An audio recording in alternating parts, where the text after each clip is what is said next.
Bom dia, estamos aqui na Bahia, na enseada do Mucuripe. Aqui é o Porto de Fortaleza, o Porto do Mucuripe.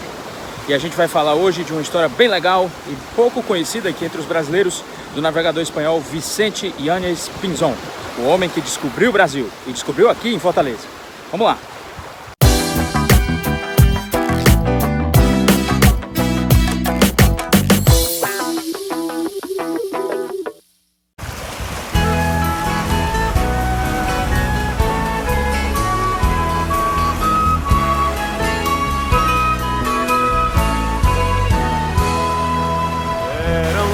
As caravelas que chegaram da além-mar, e a terra chamou-se América por azar. Não sabia o que fazia, não, Dom Cristóvão, capitão.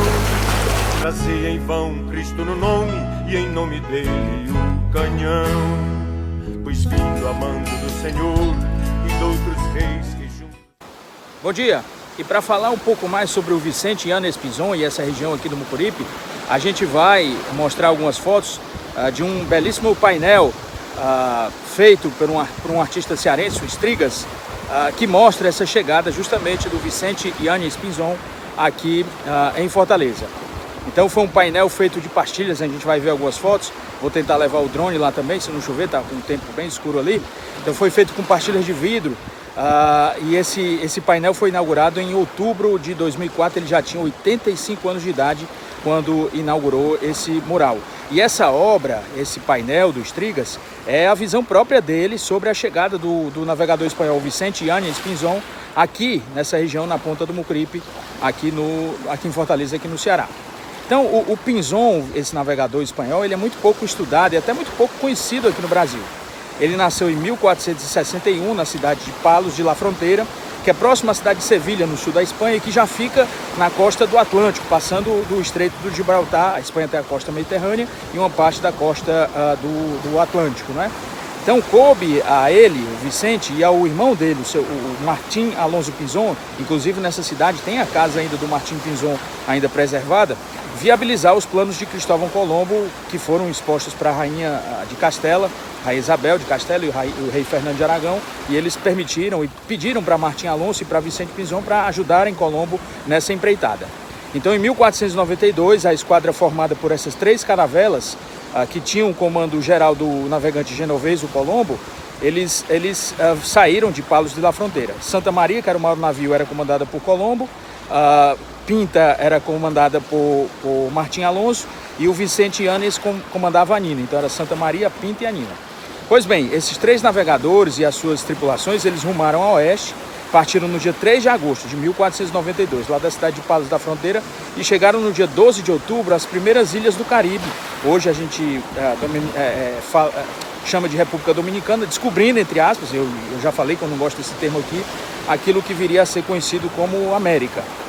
Depois, num outro episódio, eu vou contar a história do porquê essas novas terras foram batizadas de América, por conta do navegador italiano Américo Vespúcio, que veio para o Brasil, inclusive, não de Colômbia, em homenagem ao próprio Cristóvão Colombo. Colombo, inclusive, teve até um processo, ele e os filhos dele, contra os reis de Espanha e tal. Depois eu conto essa história com mais calma num outro episódio. Então, pois bem, mas depois dessa primeira viagem às Américas, com o Colombo e com o irmão dele, o Martim Alonso, o Vicente Pinzón, ele cruzou o Atlântico mais de uma vez. Então, em 19 de novembro de 1499, ele partiu novamente da cidade de Palos da Fronteira, no comando de uma esquadra que dessa vez era composta por 4 navios, 4 caravelas. A Pinta, a Nina, a Vicente Yáñez, que tinha o nome dele, que era o comandante, e a Farley. Saiu em novembro de 1499 e em 26 de janeiro, 3 meses antes de Cabral, de 26 de janeiro de 1500, ele aportou aqui nas terras do Brasil, desembarcando aqui na ponta do Mucuripe, um local que ele deu o nome de Santa Maria de la Consolación.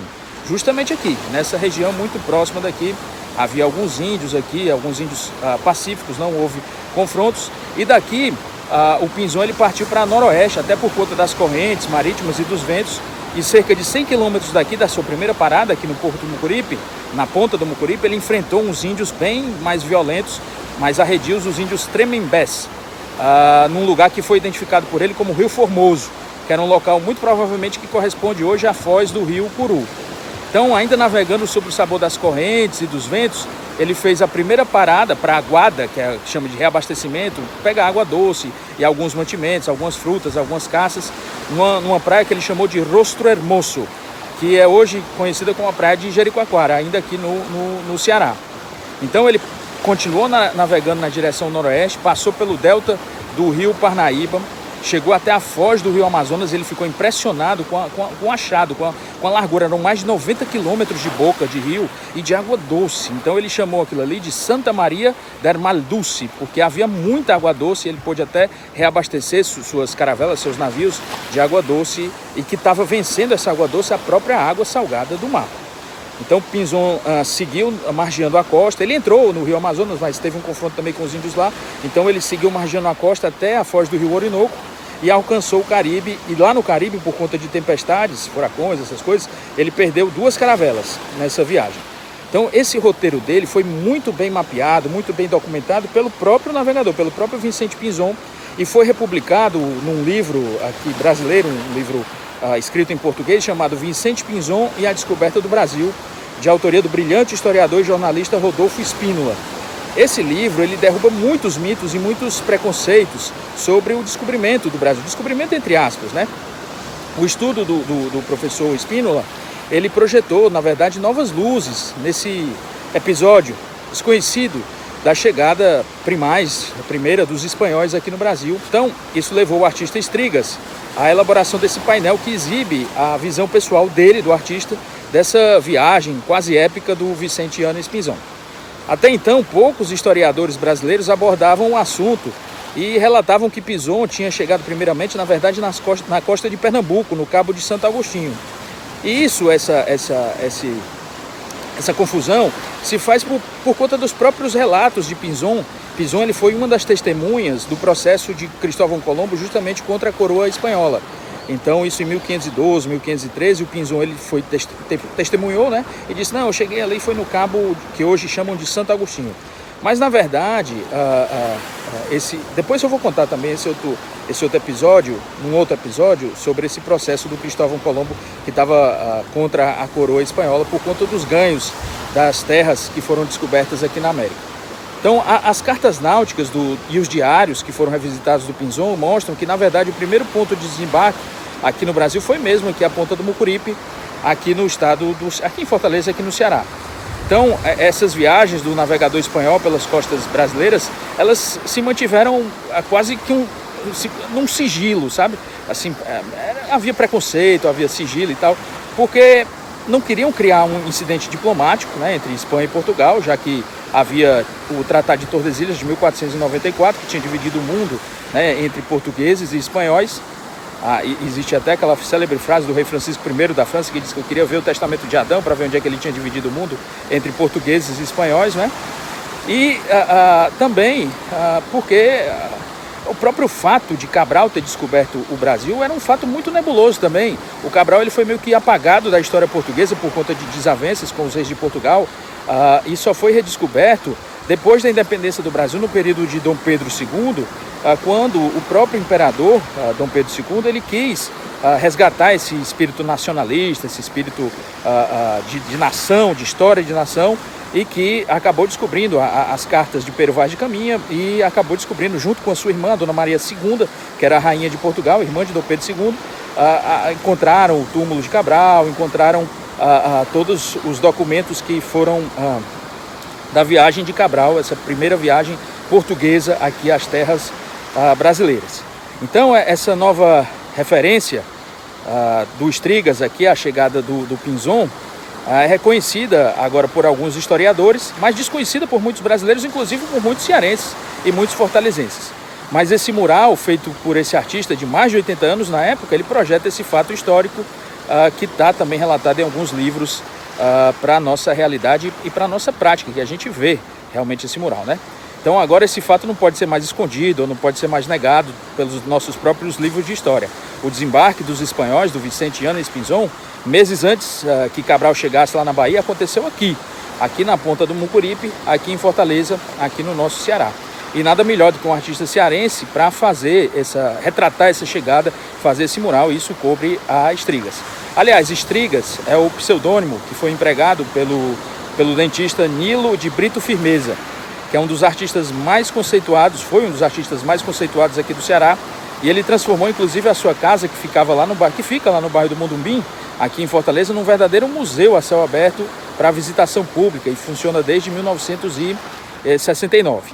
Em 2004, um dos seus amigos de infância e de colégio, o empresário José Macedo, também com 85 anos e dono do grupo que leva esse nome e um dos maiores da indústria moageira aqui do Brasil, convidou o Estrigas para realizar essa obra, esse mural, na frente das novas instalações da empresa que seriam aqui justamente na ponta do Mucuripe. A gente vai mostrar esse mural aqui para vocês.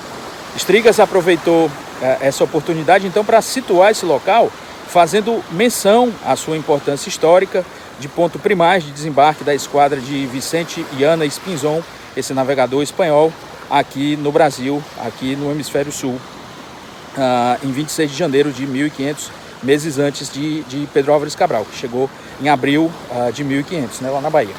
Então, ao festejar esse episódio, esse mural do Estrigas, ele traduz esse espírito novo que tem agora a história, né, a história brasileira, sem a gente mutilar parte da história, sem arrancar, sem esconder, sem apagar parte da história do nosso Brasil, e projetando nesse espaço cearense uma obra de plena vitalidade de cores, arrojada pela força do tema e pelo uso da linguagem moderna, que traduz o que há de mais atual na retomada do muralismo nas artes contemporâneas. Então esse mural, feito aqui em partilhas de vídeos e feito aqui no Ceará, ele foi montado sob supervisão do artista em 2004, ele tinha, como eu já falei, 85 anos. Estrigas morreu em 2 de outubro de 2014 com 95 anos, mas essa sua obra segue preservada e viva aqui no estado do Ceará. Então é isso, espero que vocês tenham gostado dessa breve história do Vicente e Ana Espinzon. E aproveite a sua cidade, até domingo que vem. Vamos lá.